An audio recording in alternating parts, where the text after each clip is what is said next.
who started the Tea Party. And somebody said that one time that might be recognized as the father of the Tea Party, but I want to straighten that up. I have never claimed I'm the father of the Tea Party movement, but I do claim I'm the father of the junior senator from Kentucky. All right.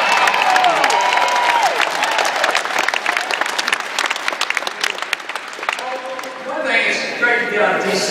It's good to get back to America. Actually, I really mean it because I get energized when I leave D.C. Sometimes that's depressing. It's not as depressing as it used to be.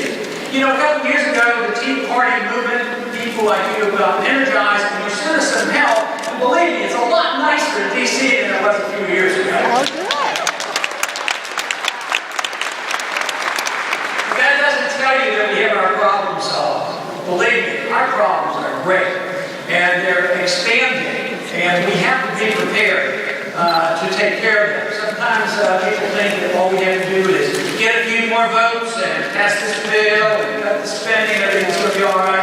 I think it's much worse than that. I think the deficit that we're dealing with and the momentum behind the spending is so overwhelming that this is only going to be turned around with a major event.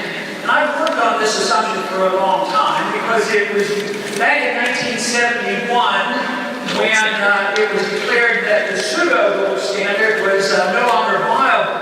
And they separated our dollar from gold completely. And since that time, look at any chart from 1971 on. Spending skyrockets, deficit skyrockets, size of government skyrocket, our involvement overseas skyrocket. Our attacks, the attacks on the American people here at home on our civil liberties, it has skyrocketed. So it can be dated back until the early 1970s. But the truth is, it won't last. The problem that occurred back then was unmanageable monetary policy over several decades, and that brought the downfall of the so-called gold standard at that time. But it does introduce the notion of a very important part of what we have to deal with. And that is, how did we get into that financial and monetary mess? And it came from the Federal Reserve System that we need to get rid of.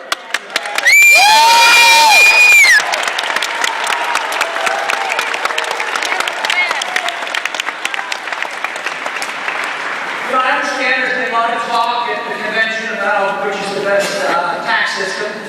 And quite frankly, I don't know which is the best tax system. All I argue is that I don't want any income tax. I want very little taxation. And the only way you can get that is if you agree on cutting the spending. Cutting the spending is key to it.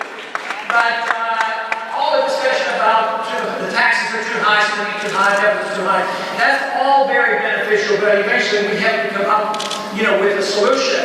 Now, I don't think it's all that difficult. Sometimes I take it for granted that everybody knows what the solution is. How did we get into this mess?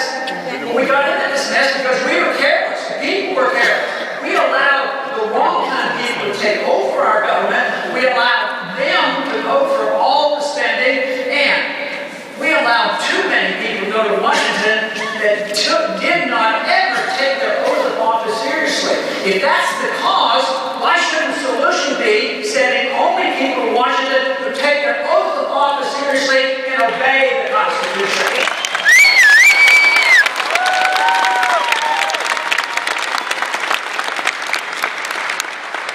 If that were the case, what kind of government would we have? We'd have a very small government. We would not be the policemen of the world. We would not be telling you how to run your daily life. And we would not be running the economy. We would be protecting liberty, and that would be our sole purpose of existence in Washington. Provide for a national defense and allow the people to take care of themselves. You know, I love this position. In fact, I have a bill. Of course, I haven't met very many people outside of Washington like Obamacare. But opting out of the system is a good idea. At least that's halfway. You don't get rid of all, but just allow yourself the right to opt out. But why can't we opt out of the rest of the government overbearings on us too and just say, yes, let them all think so.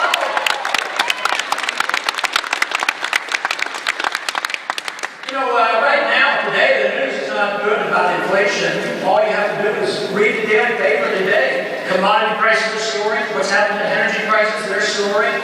And you think, they say, oh, well, maybe prices are going up because the value of the dollar going down. But you know, that's not the case.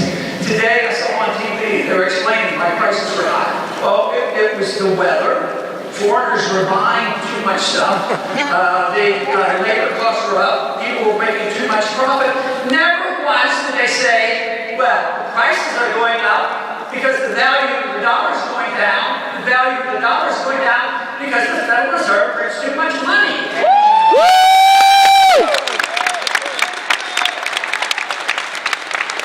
You know, there's no reason why you can't relate the deficit to the monetary policy.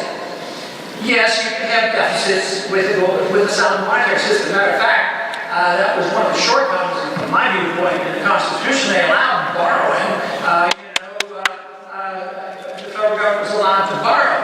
But let's say we didn't have the Federal Reserve, and we had big government. They're spending too much money. They tax. They know there's a limit to the taxation because eventually it drives down economic growth. There's nobody left to tax anymore. Then they would have to borrow.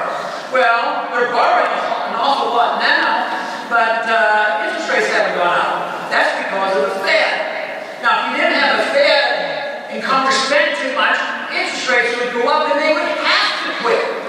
So I call the Fed the great facilitator. Without the Fed, you can't be financing undeclared, unwinnable wars around the world, and you couldn't finance the unsustainable welfare state. So you need to deal with the monetary system and the Federal Reserve. This is why I encourage a whole lot of people like you in last year. You know, we had this little bill, transparency of the Federal Reserve, the audit the Fed bill. You know, we